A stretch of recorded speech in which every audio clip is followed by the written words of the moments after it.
सब लोग चाहते हैं, निमंत्रण देते हैं, वो सुख तो आता नहीं।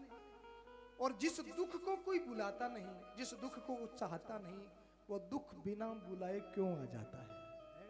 ध्यान देना सज्जनों, बड़ा सुंदर प्रश्न है।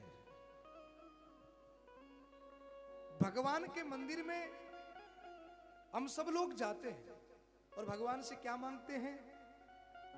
बोलो ना भाई, भगवान के मंदिर में जाकर सुख मांगते हो कि दुख मांगते हो? हर एक आदमी सुख मांगता है, दुख कोई नहीं मांगता। जिस सुख को बार बार बुलाते हैं वो सुख आता नहीं, और जिस दुख को किसी ने नहीं बुलाया वो दुख बिना बुलाए आ जाता है। क्यों? इसका कारण क्या है?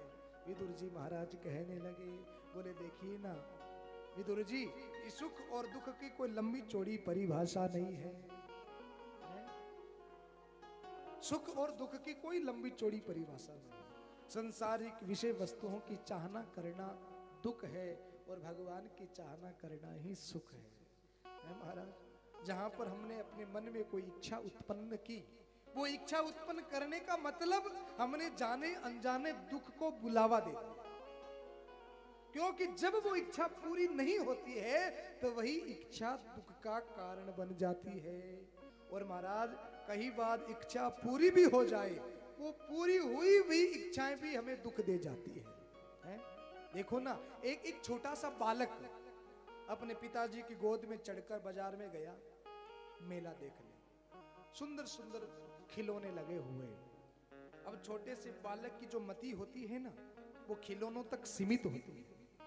अब बालक पिताजी का कुर्ता पकड़कर जिद करने लगा, पिताजी पिताजी देखिए ना कितने सुंदर खिलौने हैं, एक खिलौना मुझे दिलाइए। अब पिता को ये भली भांति मालूम है कि मिट्टी का खिलौना है, ज्यादा देर टिकेगा नहीं, टूट जाएगा, धन की बर्बादी होगी। जब ये खिलौना टूटेगा तो इसको और ज्यादा दुख होगा, ये वेदना देगा। पर महाराज बेटा जब ज्यादा जिद करता है तो पिता वो खिलौना बच्चे को दिला देता है। अब एक बात का विचार करना, जब उस छोटे बच्चे को वो खिलौना मिल जाता है ना साहब, तो भी उस खिलौने को लेकर उस बच्चे को इतना आनंद अनुभव होता है मानो संसार की सारा सुख उसको मिल गया। क्यों?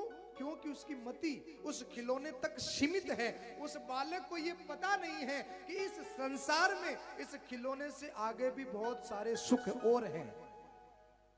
अब वही बच्चा जब वो खिलौना मिल जाता है, बड़ा राजी, बड़ा प्रसन्न हो जाता है, मानो कि सब उसको मिल गया हो, क्योंकि उसको पता नहीं कि इससे ज्यादा भी सुख और है।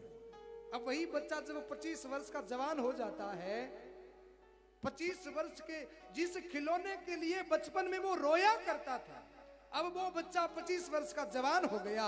अब उसको वो खिलौना ला कर दो, क्या वो खेलेगा? उसको वो प्रिय लगेगा? नहीं। क्यों?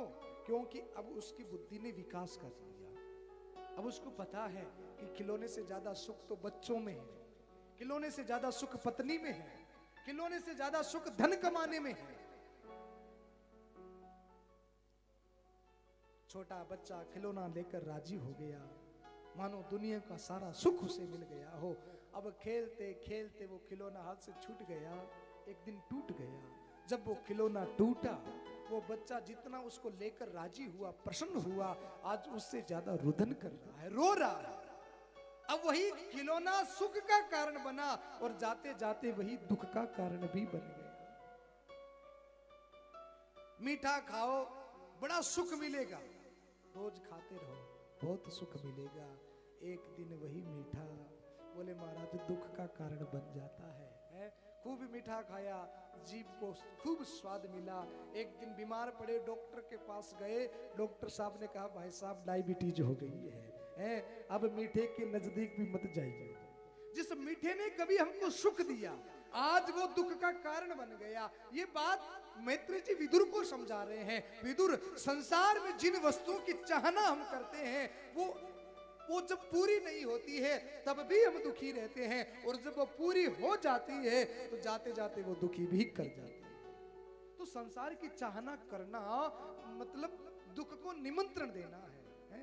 कोई तन दुखी, कोई मन दुखी, कोई धन बिन रहत उदास, और थोड़े थोड़े सब दुखी, सुखी राम के दास। संसार सुखी कर देगा नहीं, ये हम लोगों की मति के ऊपर धुंध छाई है। राम के भजन में, राम की सत्संग में जो सुख है, वो सुख अन्यत्र आपको कहीं भी नहीं मिलेगा। इससे प्रेम करके तो देखो भाई, है?